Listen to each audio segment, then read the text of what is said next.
This is Hacker Public Radio episode 3184 for Thursday the 15th of October 2020.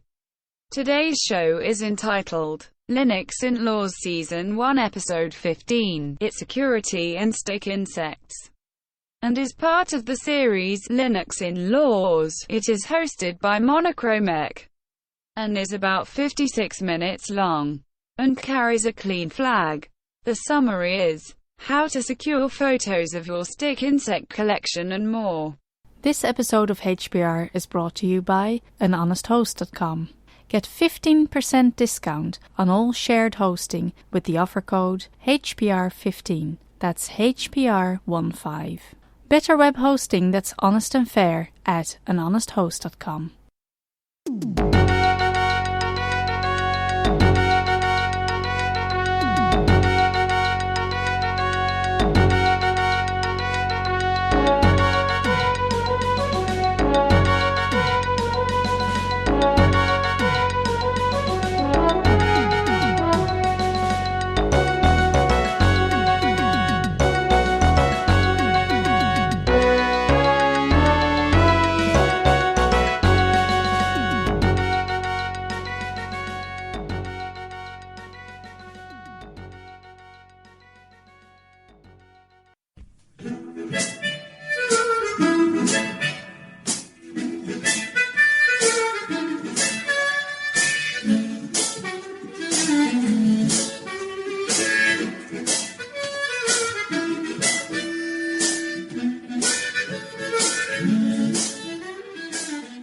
This is Linux Inlaws, a podcast on topics around free and open source software, any associated contraband, communism, the revolution in general, and whatever else fancies your tickle. Please note that this and other episodes may contain strong language, offensive humor, and other certainly not politically correct language. You have been warned. Our parents insisted on this disclaimer. Happy, Mum? Thus, the content is not suitable for consumption in the workplace, especially when played back on a speaker in an open-plan office or similar environments. Any minors under the age of 35, or any pets, including fluffy little killer bunnies, your trusted guide dog, unless on speed, and cute T-Rexes or other associated dinosaurs. This is Linux Inlaws, Season 1, Episode 15. IT security and stick insects. Hi, Chris. Martin. How are Things things? are great and wonderful. How about yourself? Perfect. How's the weather over there? Can't complain. We're having a beautiful Indian summer with about with about 12 Yeah, degrees rain. and Okay, rain. yeah, that makes a change. We do, yes, for a change. Yeah, this is what we borrowed from the UK, and I'm more than happy to give you it do back need water now. over there, don't you? To make the beer, surely. Well, we just borrowed it from the UK, I and once understand we're fed up making with it, beer we is give it back. popular during That's the pastime. deal, right? Or have I got... Drinking beer even more so. Cheers! But there we go. Well spotted, Martin. Well spotted. Yeah. How are things over there in the UK? Still struggling with something Who called knows, Brexit, who I knows? hear? Is it actually going ahead? Well, there You are tell me. various things going on, but yeah, stop it. What did Boris say last night during the telco? Which one? You had? I thought you had regular telco. Yeah, it's with Boris usually about Johnson. coronavirus, no? Did they have a Brexit briefing? Not Brexit? I don't think he has daily Brexit briefings. No. I thought you Oh, getting advice from yourself. The Dutch As a- perspective. the Dutch yes. perspective, Well, that's all I think. Maybe he should have done that a bit earlier. It's a bit late now, isn't it? Watch under the bridge. Boris, if you listen to this, not all is lost. Just give Martin a ring. He'll sort you out. In more than one Maybe. way, yes. Okay. Okay, on to our favorite subject, Martin. No, Emma. Emma Rank. Sorry, we keep that for the feedback. Sorry. I got that mistake. No, as a matter of fact, it's not. Is it not? On to much more neutral ground. I can still cut this out, I hope. Anyway, it doesn't matter. Martin, for the esteemed listenership, Martin had the brilliant idea, and this is not our for a change, of doing an episode on ITsec. So Martin went ahead and prepared a couple of questions, and what we're going to do now, we're going to go through these questions one by one. Needless to say, this is all very theoretical, no practical strings attached. So none of the following basically can be put into practice and good use. You have been warned. So you're Needless to say, saying don't try this at home. Advice is completely useless. Well, I've only done a CISSP as a certified information security professional, a certified ethical hacker, a certified secure software lifecycle professional, and some other IT security accreditation. So the following is purely theoretical. Into practice. Oh dear. And the rest I can't really talk about. Fair enough. Right, let's crack on then. So, we have a imaginary character. Let's say I was going to Let's call him Martin for a change. Since I'm myself. Fair enough. Let's call him Chris. So, Chris is your average German living in Berlin. England? Excellent, Martin. Keep German them coming. In Berlin, who uses the internet for shopping, for banking. What is the internet? What's the internet? Okay.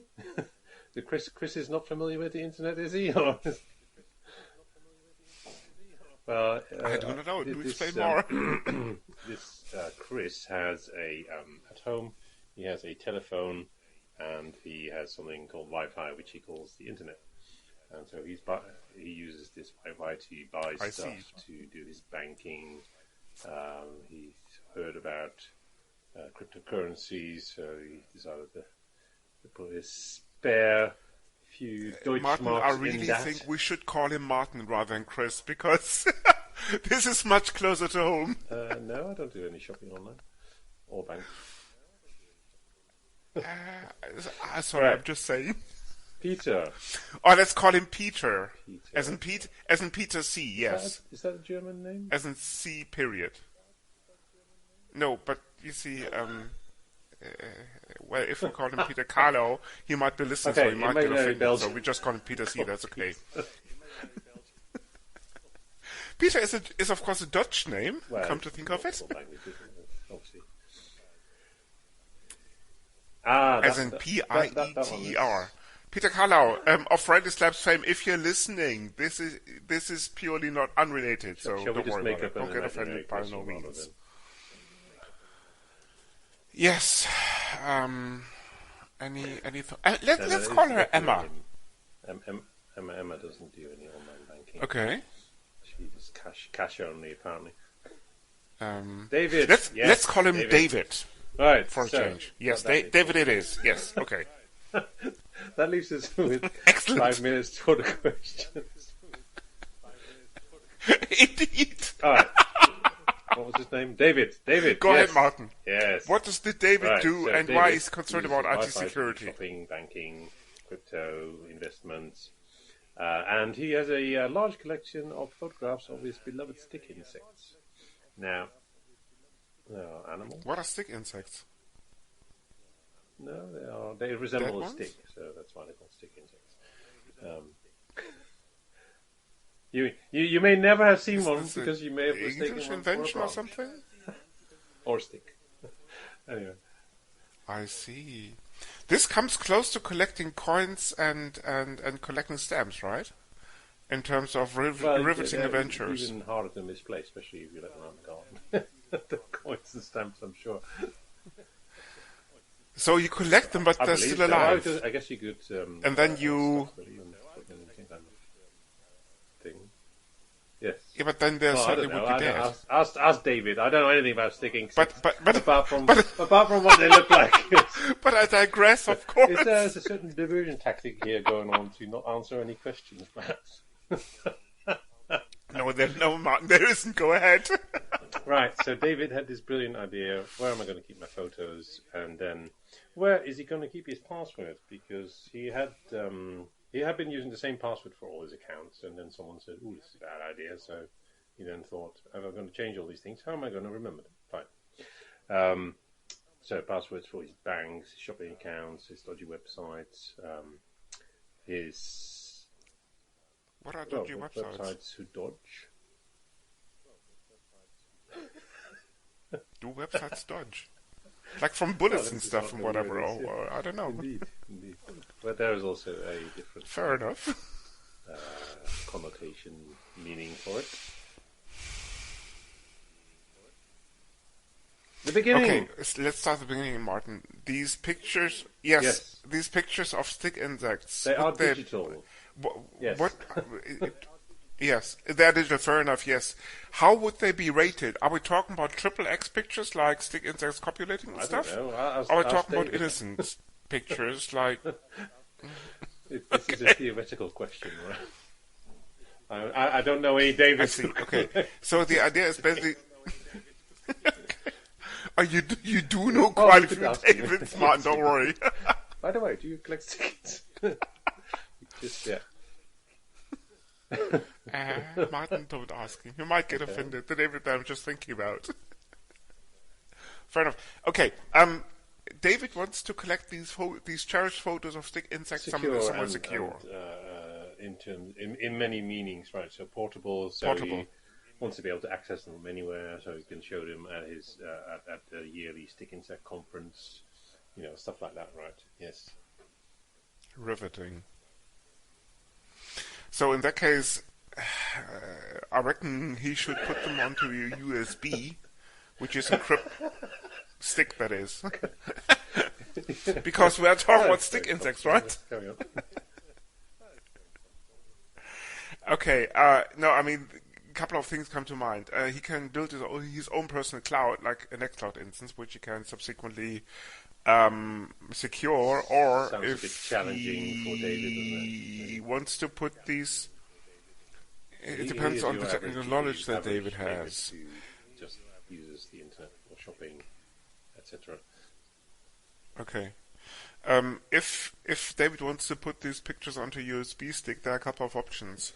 He can completely secure the USB stick with an encrypted file system, or he can partly secure a certain directory of said stick. I assume we are talking about real operating systems, like open source ones, like the BSDs of the world, so like the Linuxes of the world. David is not familiar with. He has a PC, which he has bought in PC World, which is unlikely to run with Linux, right? Excellent. It's unlikely to. It's not How RLS. many commercial off-the-shelf machines come with Linux these days? Dell, Lenovo, and some other vendor. System 76. There's a German company and some other But they are outfits. still small in number, right? Okay. Yes. Since this podcast apparently is about open source software, we are not. Okay. Yes. We are not considering closed source approaches now. So the first order of business for David is actually to go to his local LUC and reformat the machine and put some open source operating system on it, like FreeBSD, like a NetBSD, or push comes to shove, as in worst comes to worst, Linux. If I recall correctly, this podcast is aptly called Linux Inlaws, if I'm completely mistaken. Put Linux on your PC. So going forward, we assume that David has, in its infinite wisdom, installed Linux on his PC instead of some closed source proprietary operating system. So with that, he has quite a few options at his disposal. He can, as I said, completely encrypt the USB stick using something like LUX, meaning that even below the file system, like X2, 3, or 4, you would have an encryption layer. Or, if he chooses to do so, he can He can encrypt parts like a subdirectory of the offset USB stick, with the likes of encfs as encryption.fs or encrypt.fs. You'll find all of the links in the show notes. How to install these encryption subsystems and so how these to are use them. Software solutions, right? Meaning, Okay. yes, correct. He has seen an advert for hardware encrypted USB sticks. What's your opinion on those? If they're proprietary, forget about them because they could contain backdoors. Good point. If you buy them, if it's proprietary, you never know what the software is like. A particular country? No, I'm just saying. You've been speaking to Donald recently. I normally don't buy encrypted USB. Okay. No, if you buy something that is hardware encrypted, you never know what the story is. Take a look at CPM, Trusted Platform Module.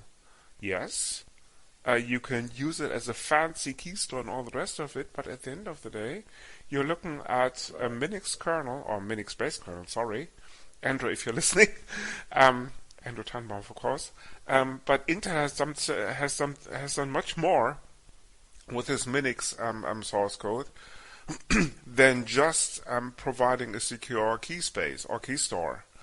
Apparently, you can infiltrate the operating system using TPM. It has its own web server of sorts or something. So there's much more that you simply don't see running on ring -1 if you are using Intel. So kids, don't try this at home. Don't buy unless you know what you're doing. Unless you buy a USB stick where the vendor has open sourced their hardware encryption that you can basically trust in. Don't buy closed source hardware encrypted USB keys. Rather, put your own encrypted file system on it so you have full control. Excellent. That would be my advice for David. Appreciate that. Excellent piece of advice. That sounds very sensible. So, we have two pieces of advice so far. One, reformat your PC, put Linux on it to use a software encrypted USB key as an option for your now. Yes. Now, David, I also Stick heard and about sets something pictures. called cloud, as in not stuff in sky, and he has heard you can put stuff in that. Now, would be your? So he was thinking, oh, if I'm going to use this cloud, I can put my pictures in there, show them to my conferences, and my local user groups. Excellent choice, David, especially if this cloud thing is prefixed with something called Next, which for a change doesn't refer to the line of ancient computer hardware, but rather refers to file syncing software which is open source. The beauty about this basically is you can put it on your own servers, okay, and it's under your full control. Like, David's work is just expanded even further than before, having to reformat his machine, go to his local user group and install his own home server on NetCloud. He's no longer your average German called David. With wisdom comes responsibility because there's power involved. So wisdom, power, responsibility, simple as that. No, jokes aside. If you use a service provider like Google, like Microsoft, like Facebook, you only pay some money for the services that you use, but more often than not, especially if you're using an allegedly free service like Facebook, you pay with your data. And what about the legislation around data at cloud vendors being accessible to the US government, for example? Indeed. What's called privacy shield or something, right? Don't worry about this. If you're using a cloud provider of US origin, If you're using a cloud provider of a US origin, never mind whether he or she or they guarantee, rather, they are hosting your data on non-US soil. Yeah, dream on. Because all their data centers are interconnected, and if the FBI is under the impression they want to take a look at your data, they certainly can, privacy shield or not. This is just a legal distraction. Technically, you're open. You're an open book. Unless, and this is basically where the whole thing kicks in, you run your own server with your own software, with your own infrastructure which you control. Yeah. In that case, foreign security foreign security entities will have a very hard time, especially if done correct, of getting to your data. Stick insects or not. Right. There was still a question left about password storage, if I'm not completely mistaken. Indeed. So David has many passwords, right, for his bank, his various shopping outlets online, his dodgy websites, etc. Where does he keep them all so that he doesn't have to remember them? And can access them from many different devices. A valid question indeed.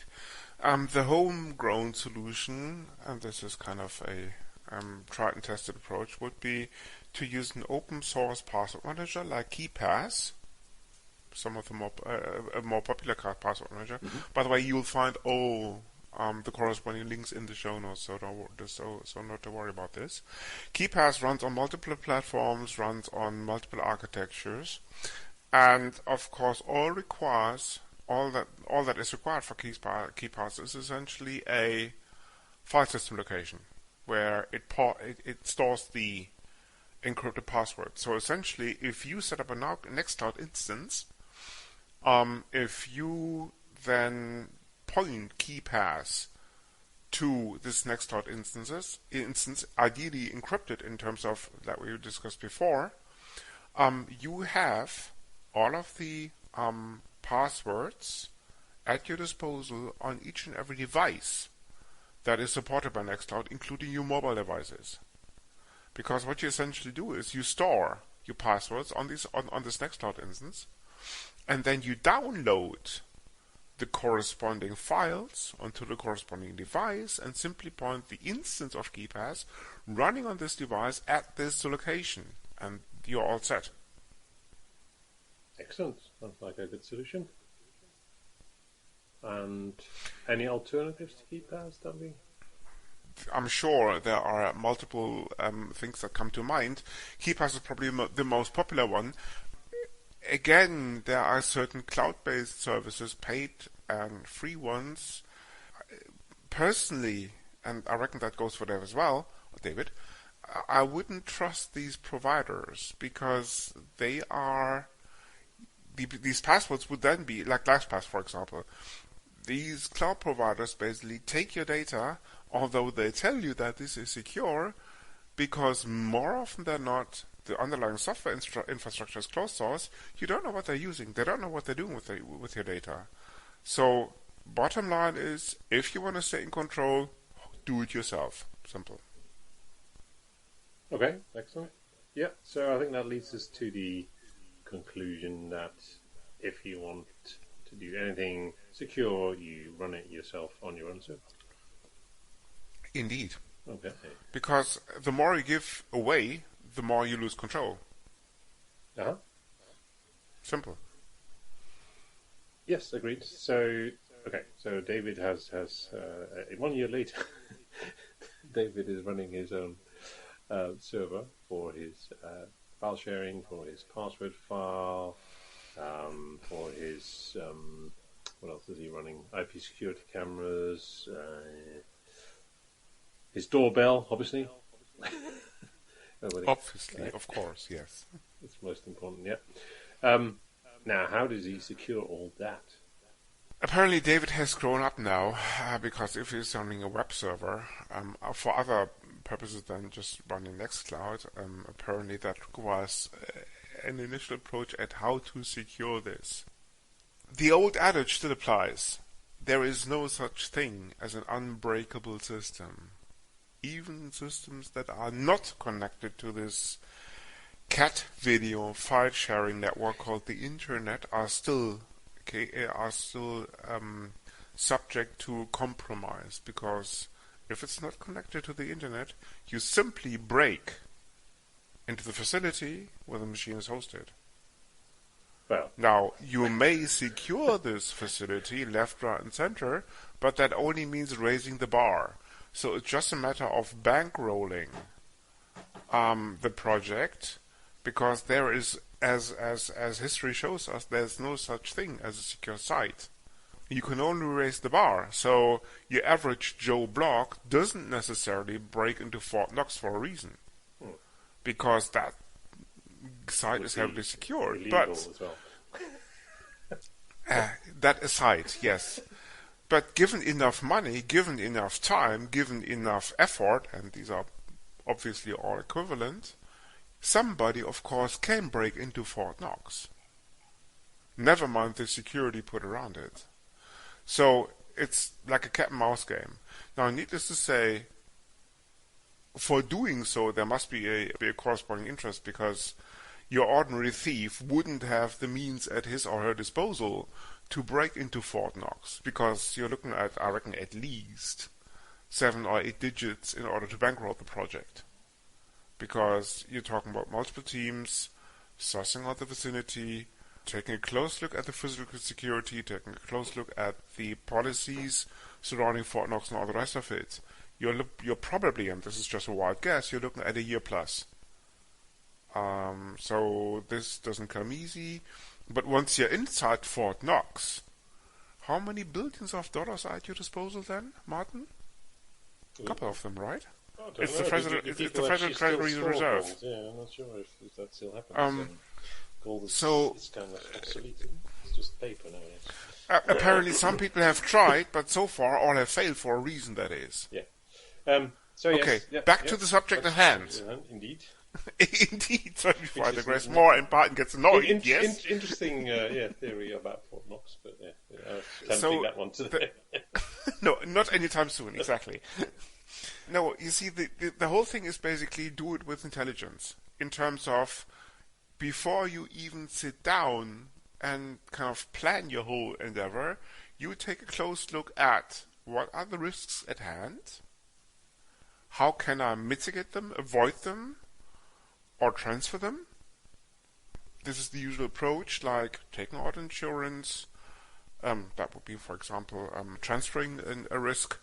Mitigation would be to deploy a firewall or two. So the idea is basically you take a look at your scenario, you take a look at what's at stake, and then you intelligently assess the risk attached to each and every item. Yeah. Okay. Exactly.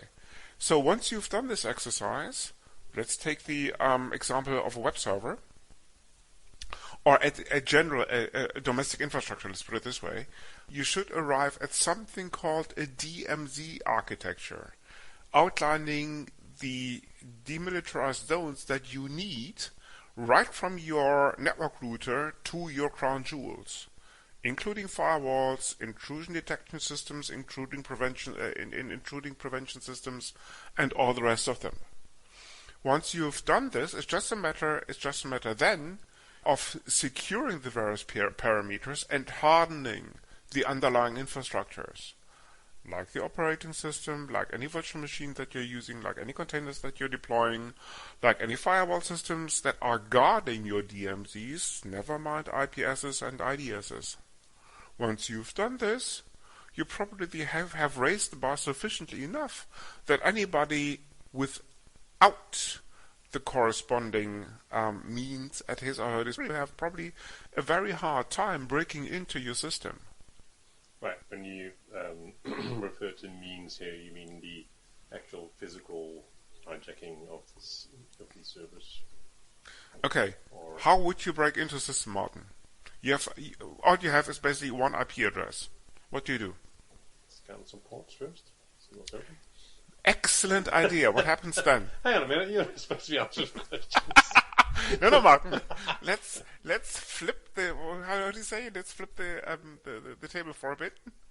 I'm not sure. Turn the table for a bit. Sorry, yes. Okay, Anyway, once you've done a port scan, you have what? No, some open ports. Yes, and Well, if you do it intelligently, you also have the services, including the version numbers behind these ports. Mm-hmm. Yeah, this is your first attack vector, because now, depending on the information, you can deploy a couple of threats in terms of how can I break into Apache version 2.4 point something with the particular patch level.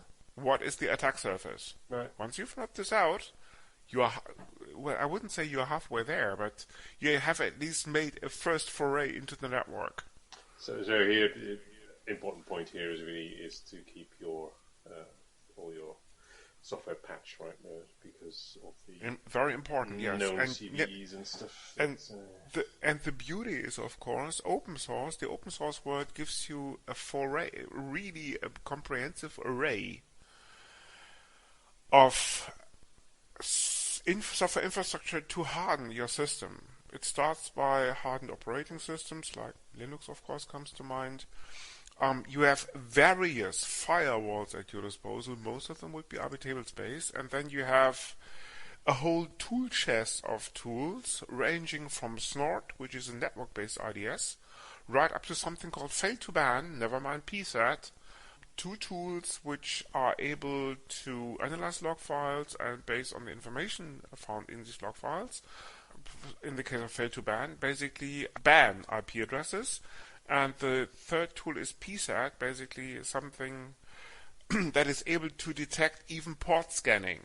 If PSAT detects in a scan attempt, it will block the corresponding IP address using, again, IP tables or NF tables going forward. So the ecosystem is quite comprehensive.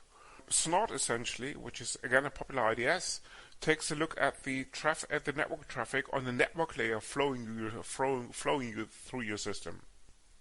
Yes. So if you, for example, attack an SSH server, as a secure shell server, with a certain payload, depending on the patch level, chances are this SSH instance is vulnerable and will let you into the system without proper authentication.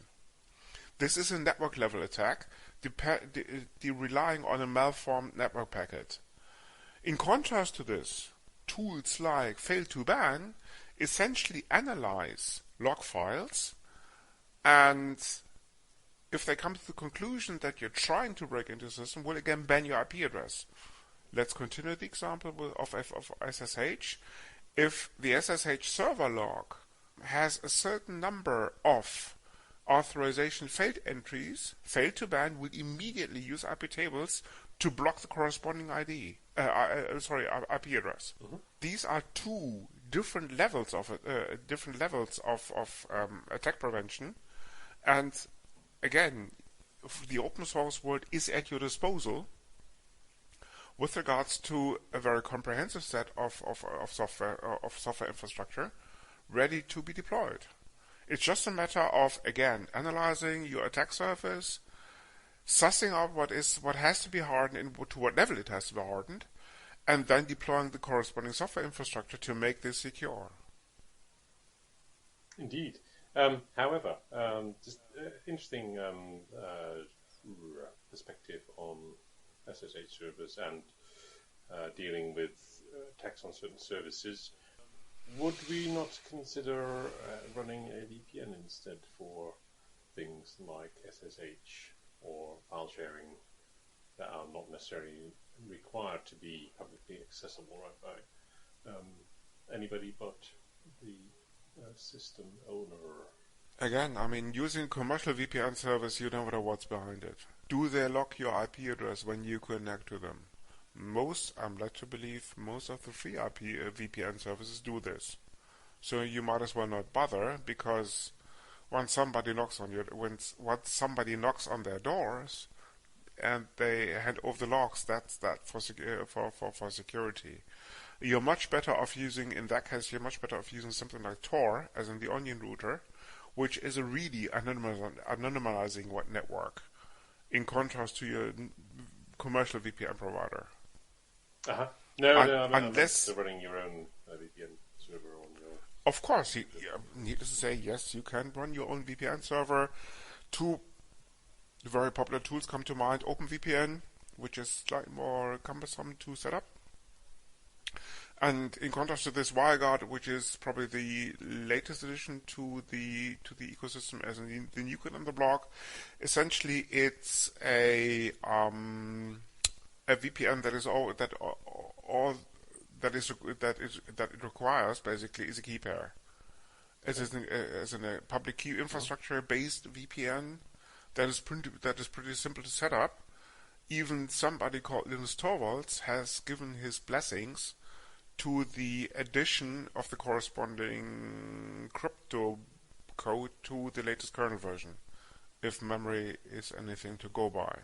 So WireGuard is now officially sanctioned. Needless to say, you can get WireGuard also for non-Linux systems. There's a userland implementation in place for OS X, and I understand that there is something called Borington that is a re-implementation of WireGuard written in Rust, funny enough, that also runs on Windows, if memory serves correct. Okay, good stuff. Right, so I think, would you like to summarize the... Oh, let me do that. So in short, David, yes, yes. David decided. Let me give you a head start, Martin. David decided to reinstall his machine with Linux. He decided to store his stick insect photos on a secured USB stick, software encrypted, fine. He then decided to start running his own web server so he can run Nextcloud for file sharing. He is going to add some level of intrusion detection through PSAD and filter ban, things like that. Okay, and finally, he is a happy man. Yes, don't forget that David will actually put the crown jewels into the cellar beyond the moat, whatever. It's moat, right? Yeah. Exactly. And David also will get some pair of saber-tooth tigers to put into the cellar close to the crown jewels. This is called raising the bar. Raising the bar, yes. So if that's a good tip for our listeners, if you are very attached to your privateness of your stick insect pictures, get a pair of saber-tooth tigers. And a cellar. Especially if these stick insects in the pictures are copulating, because in that case they would be rated XXX, right? I don't know. Nature programs XXX? I don't think so. Probably. I don't know. It's a good question. Gosh, where did the time go? There you go. That wasn't that hard, was it? Now, David. No, Martin. Sorry, no, David. Sorry, no, Martin. Anyway, it doesn't matter. Now Martin or /David knows how to do it properly. Does he? Okay, I'm sure he's very happy about that. Excellent. Any concluding remarks, Martin, before we finish off this episode? I think, apart from the feedback, which we're going to do in a minute, I think there's a bit of work to do to convert people to this open source cause, right? It's as we started out with, your average David who goes to PC World to buy his PC, or even the bookshop, whatever, or you buy their PC these days. Yeah, from there to running your own Linux server is probably quite a big step. So what are you going to do about educating the masses? Just join your local Linux user group. Simple. Blatant commercial. What's what I'm looking for? Interlude, exactly. There are still Linux user groups around. Just check the Cat Video Network, also known as Internet. There's a LUG near you. These LUGs have one big advantage. The chaps or the gals or the people down there in general are more than eager to help you, to lead you to the path of righteousness. Excellent. As in foregoing with your closed source operating system, putting some open source alternative on that machine, including all the bells and whistles, depending on your specific requirements.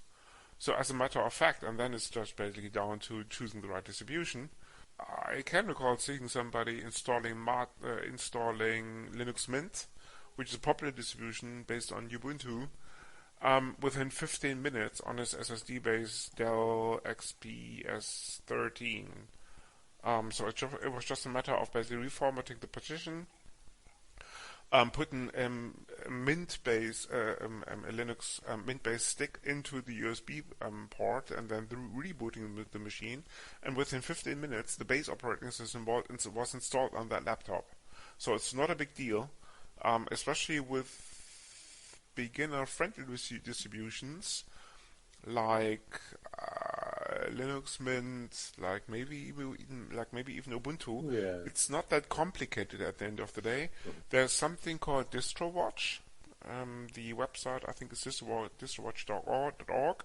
You'll find the link in the show notes. Just take a look at it and pick a distribution of choice. It's not that hard. Excellent. There we are. We have converted the world to Linux. How does that sound? Not too bad.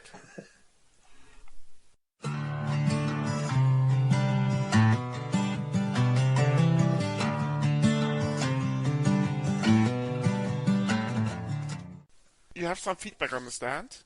I do, So do you. Okay, well, why don't I? Shall I start, or do you want to start? Yes, please do. Okay, well, this is not actually feedback. This is an email from Dennis in Accounts, our CFO, and he's very happy with the... Do we have a CFO? We do. Did you not know Dennis? No. Dennis. Let me introduce you to Dennis. He's our CFO. He's in charge of the monies. How come that we have a CFO and I don't know about it, Martin? Did you hire him personally? Well, yes. Otherwise, it would be some and dodgy this character. Didn't get my approval? Are you serious? Some dodgy character that would steal our money. Martin, or would this be Dennis, your cousin? As in the one fall down from the country? You really No. This is Dennis, experienced CFO, run 500 startups, raised $2 billion, whatever, something like that. I feel a headache coming up. but anyway, but go ahead anyway. Dennis has seen the lights and decided that Linux Inlaws is the future after doing all the previous startup companies where he made millions of monies. He thinks Linux Inlaws is the next big thing, so he's decided to join us to look after our money. There we go. If he has billions or our lack of money.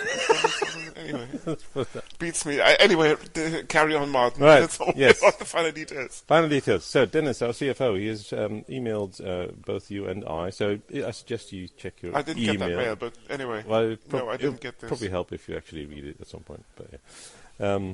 Why don't you read it for me, Martin? Yes, I'll read it for you. Okay, so Dennis says, dear hosts, very pleased with the sponsorship of Rainbow Escorts. However, the sponsorship amount that they are bringing in, the whole total of €100, is not really adding up to enough to cover Chris's bill with Rainbow Escorts. There are some items here with an invoice for a Pauline, Sophia... Amelia. So this total of this invoice comes to about €3,000. So our €100 sponsorship is not really making up for this. I suggest you either one get a better sponsor, or two consider your expenses again. Or Martin, which is more than interesting because apparently Dennis doesn't know this yet, but. After the last feedback that Emma wrote in, basically, I changed this corporate account to my personal one. So any services rendered by Rainbow Escorts is now coming out of my own pocket. I'm sure Dennis shouldn't worry be about pleased. Okay. Glad to hear it. That only leaves us with a small €5,000 deficit at the moment. I'm sure we can come up with the money somehow. And if it's just you standing on street corners and selling your body, that's okay by me. Oh, I think any other feedback you might have. I think that might Martin? be quite successful, but I will delegate that one to you personally. Okay, fair enough. all for the greater good. Anything else that was in the mailbox? There was more in the mailbox, but this was Dennis's feedback. Why don't you go next? Okay, I'll do the other two shortly. Very good. Where is it? Okay. Emma wrote in. She's Congratulations to Martin's... Can I finish this, please? Regular listener, isn't she? Absolutely, Martin. But let me finish this. Okay. Emma wrote in. Congratulations to Martin's new endeavour in the adult entertainment industry. Glad to hear that I could be of assistance to get him started, but sad to hear that the IT industry eventually wasn't for him, as he told me during one of his last visits. Too bad that such an apparent talent is finally lost to the social passion, which is known as open source. But I'm confident that he will make his mark in the delicate realm known as grown-up fantasies, also as he's done numerous times before, if his legend is anything to go by. May the force be with him wherever his road may take him. Please tell him that I'm always there for him, should he need further help and support. Never mind a lovely discount on all services rendered. Martin, you have certainly left an impression with Emma. Very, very nice of her. Yeah, excellent. Indeed.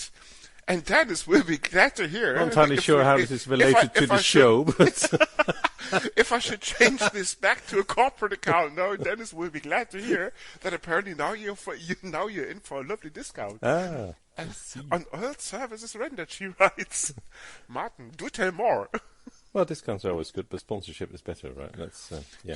Do you have a website now, basically? Do I have a website? No, I don't have a website. So how do you promote yourself in the adult entertainment industry if you don't have a website? I think probably Emma has the wrong Martin. that's always a possibility. No, I mean she didn't say Martin Visser, but there's only one Martin basically availing, or who used to avail of a corporate account coming from Linux Inlaws, and that would be you. Right, okay. So I don't know, but certainly. So this GPU database outfit wasn't for you eventually. It's doing quite nicely, thank you. Yeah.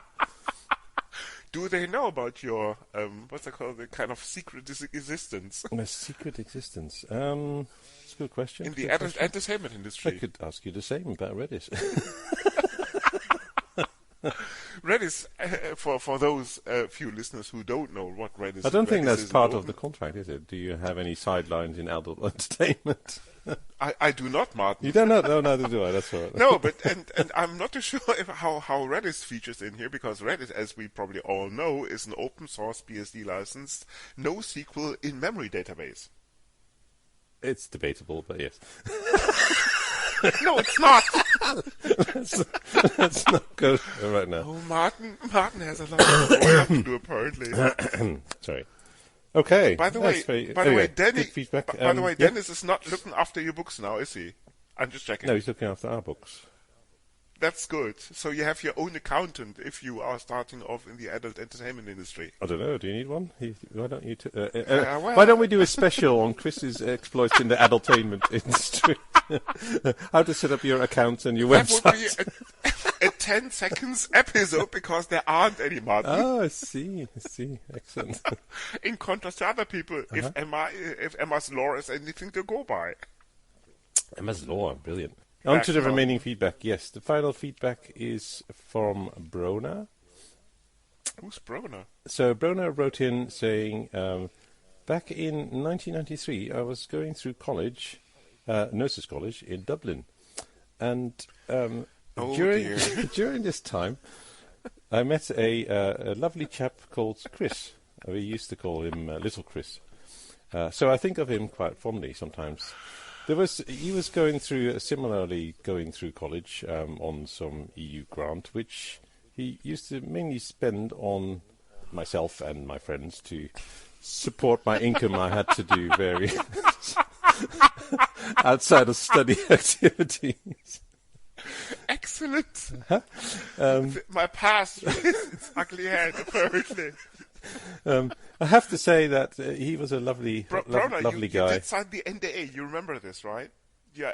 Technically, you are in violation of the non-disclosure you signed. Yeah. Well, I don't think Brona he's after fame and fortune now. Good luck to you, Brona. I think breaking the NDA is worth being on Linux Inlaws. I wouldn't go that far, but that's my personal opinion anyway. Anyway, so Brona continues. So little Chris, a lovely little fellow. Some of his requests were a little bit obscure, even for me, having been doing this sideline for a while to get myself through college. Sideline of making money by doing outside of study activities. You mean Martin Wissels' speciality as an adult entertainment? I don't know. She refers to you as Little Chris, so I'm not sure adults are involved. I don't know. I'm lost anyway. Right. Okay, so she go on, continues. Yes. So Little Chris, lovely little fellow. Some of his requests were a little bit odd. I won't go into too many details because I know this is, even though this is an X-rated show, I don't really want to spill the beans on radio, and I haven't quite forgotten about the NDA. Very good. However, there was one occasion, which I will enlighten, which was a very specific request. So Chris just had his monthly EU payment, and he said, "Oh, I really like you, Brona, but can we get your friends Chloe and Shannon involved as well in this activity? Because this is something that I really want to experience while I'm at college in Dublin in 1994. Now it all comes back. You're talking about the comic artist, right? As in the cartoon artist.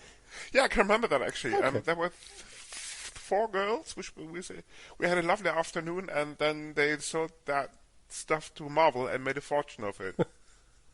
I see. Are you not thinking of Charlie's Angels or something? No, I'm not. Okay, let's check. But it's interesting, Bruno, that you come back after all these years, because I almost had completely forgotten about you. So why did she have to write an NDA to do cartoons? Because there was more than one Brona. There's multiple Bronas. Okay. Yes. Right. Well, I suspect we'll get further emails. So any other Bronas out there, feel free to write to feedback at linuxinlaws.ie to spill the beans. Bronas, just in case you remember me. Most of the time there would be an NDA in place, bro. Just don't forget to check this before you write in any letters to Linux Inlaws.eu. Excellent. Anything else you want to discuss, Martin, while we're on the subject? I think there's probably enough feedback for today. Okay. On to the much more important stuff, namely the upcoming Halloween episode. Halloween. Yes, lassies and chaps.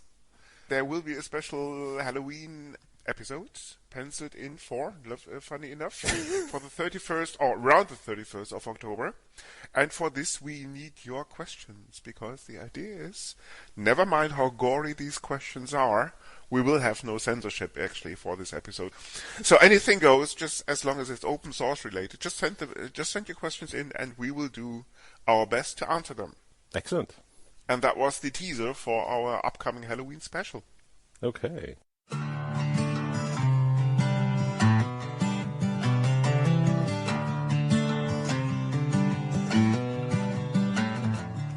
The Linux Inlaws would like to thank Rainbow Escorts for their continued support of this podcast. With more than 30 years of continued service to the FOSS community and way beyond, Rainbow Escorts has more than just deserved a reputation of going the extra mile in terms of pleasuring the masses and then some. No aim too far or peak too high. We even cater for niche groups such as grumpy old coders. Just reach out for a quotation and leave the rest to us. And here's your voucher URL, rainbow-escorts.com/grumpy-old-coders. Enjoy. This podcast is licensed under the latest version of the Creative Commons license, type Attribution Share Alike. Credits for the intro music go to Blue Sea Roosters for their song Salute Margaret, to Twin Flames for their piece called The Flow, used for the segment intros, and finally to Celestial Ground for their song Sweet Justice, used by the Dark Side. You find these and other ditties licensed under CC at Jamendo, a website dedicated to liberate the music industry from choking copyright legislation and other crap concepts.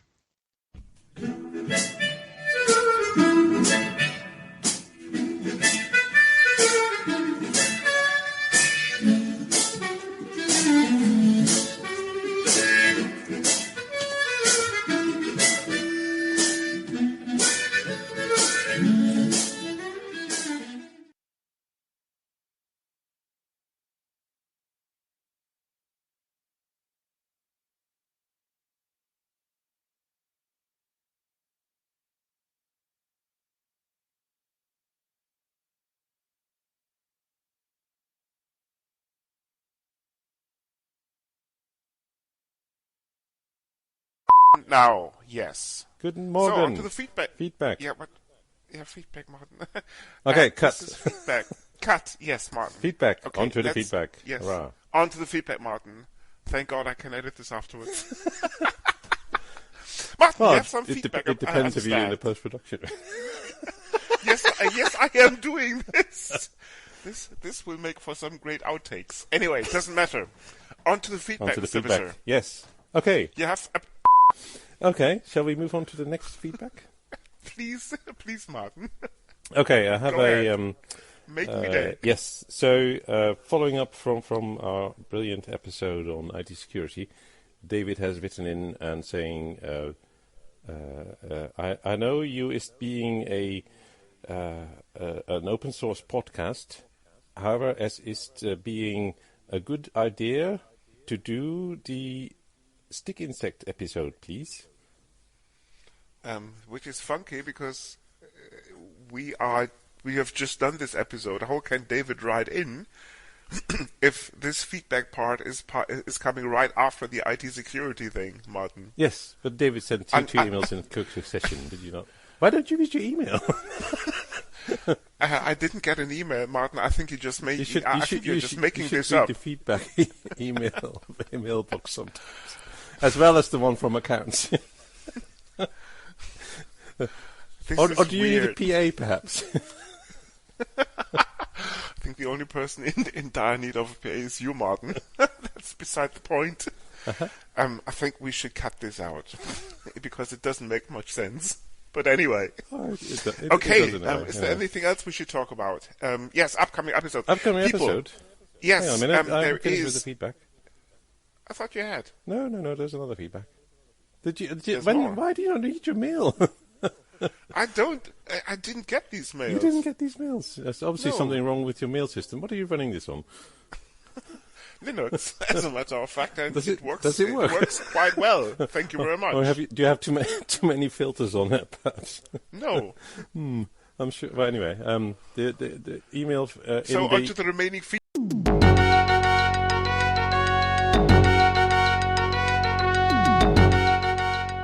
You've been listening to Hacker Public Radio at hackerpublicradio.org. We are a community podcast network that releases shows every weekday, Monday through Friday. Today's show, like all our shows, was contributed by an HPR listener like yourself. If you ever thought of recording a podcast, then click on our contribute link to find out how easy it really is. Hacker Public Radio was founded by the Digital Dog Pound and the Infonomicon Computer Club and is part of the binary revolution at binrev.com. If you have comments on today's show, please email the host directly, leave a comment on the website, or record a follow-up episode yourself. Unless otherwise stated, today's show is released under a Creative Commons Attribution Share Alike 3.0 license.